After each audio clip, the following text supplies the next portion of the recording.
আমি সবসময় নিজের প্রফেশনের মানুষকে দেখে এসেছি, তো বিশ্বাস করাটা খুবই টাফ। মিডিয়ার মানুষকে বিয়ে করবেন না পূজা চেরি, কারণটা ছিল সহজ। সাকিব খানের সাথে পূজা চেরির প্রেম ছিল, সেই প্রেমের পরিসমাপ্তি হিসেবে পূজা চেরির বাসায় বিয়ের প্রস্তাবও পাঠিয়েছিলেন সাকিব খান, কিন্তু পূজার পরিবার তা মেনে নেননি। থেকে অনেক স্ট্রাগল করে আমি এ পর্যন্ত এসেছি। আমার মায়ের স্ট্রাগল ছিল, আমার স্ট্রাগল ছিল। সাকিব খান তখন অপু বিশ্বাসের সাথে বিশ্বাসঘাতকতা করে বুবলিকেও সেই পথের পথিক বানিয়ে পূজা চেরির কোলে মাথা রেখে তৃতীয় বিয়ের স্বপ্ন বুনছিলেন সাকিব খান। সেই কারণে পূজা চেরির মনে ডিভোর্সের ভয় চাপে। ডিভোর্স নামক যে একটা ওয়ার্ড আছে, সেই ওয়ার্ডটা আমার লাইফে না আসুক। এছাড়াও পূজা চেরি জানান, সাকিব খানের সাথে একটি মাত্র সিনেমা করেছি, তাতে সাকিব খান বিভিন্ন সময় কারণে অকারণে আমাকে কাছে পেতে চাইতো, হাত ধরতো, সৌন্দর্যের প্রশংসা করত, এমনকি গিফটও দিয়েছিল, তার গেস্ট হাউসে যেতেও বলেছিলেন। এ কারণে মিডিয়া অঙ্গনের মানুষকে ভালো করে চেনেন পূজা চেরি।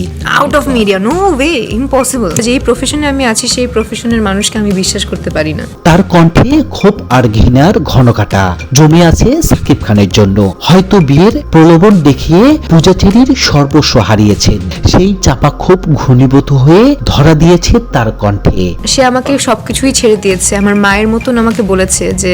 এরপরে সাকিব খান পূজা চেরির সাথে সম্পর্ক নরমাল করতে সাকিব খানের প্রতিষ্ঠান রিমা এবং হারলাইনের প্রচারমূলক অনুষ্ঠানে হাজির করেন পূজা চেরিকে। ফের গরম হয় পুরাতন প্রেমের রসায়ন। তবে এতদিনে দেরি করে ফেলেছে সাকিব খান। পূজা পড়ে যান অন্যের প্রেমে, অর্থাৎ পরিবারের সম্মতিতে তাদের বিয়ের কার্যক্রম এগিয়ে যায়। অ্যারেঞ্জ ভাবেই সব হচ্ছে, ফ্যামিলিগত ভাবেই হচ্ছে, ওরকম ভাবে প্রেম করছি না। পরে কিভাবে দর্শক নিবে, বাট কেমন জানি আনকমফোর্ট লাগছে। সাকিব খানের অর্ধেক বয়স পূজা চেরির। সাকিব খান যখন সিনেমার নায়ক, পূজা চেরি তখন শিশু শিল্পী হিসেবে বিজ্ঞাপনের কাজ করেন। কিভাবে সাকিব খান এই অসম প্রেমের নামে পূজার জীবন নষ্ট করলো? নেটিজেনদের প্রশ্ন, সাকিব খান কি তার ক্যারিয়ারের পাওয়ার দেখিয়ে উঠতি নায়িকাদের ফাঁদে ফেলেন? আমার সংসার লাইফটাকে ঠিকঠাক রাখার জন্য আমি আমার মিডিয়াও ছেড়ে দিতে পারি। পূজা চেরি আরো বলেন, আমি কখনো চাই না আমার নামের সঙ্গে ডিভোর্স শব্দটি যুক্ত হোক। যদি সম্ভব হয় সংসার আর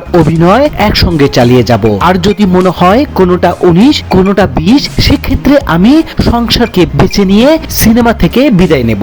যদি মনে হয় যে আমি ব্যালেন্স করতে পারছি, ব্যালেন্স করব। যদি মনে হয় যে একটু ইমব্যালেন্স হয়ে গেছে, আই উইল লিভ। তিনি বলেন, অভিনেত্রী হওয়ার স্বপ্ন ছোটবেলা থেকে দেখেছি, তবে সংসারের জন্য আমি নির্দ্বিধায় সবকিছু করতে পারবো। চিন্তা ভাবনা করি, কিন্তু আমার সংসার বাঁচানোর জন্য আমি ছেড়ে দিতে পারি। তো ভিউয়ার্স, আপনার মতামত জানাবেন ভিডিওর কমেন্ট বক্সে। আর ভিডিওটি ভালো লাগলে অবশ্যই চ্যানেলটি সাবস্ক্রাইব করবেন।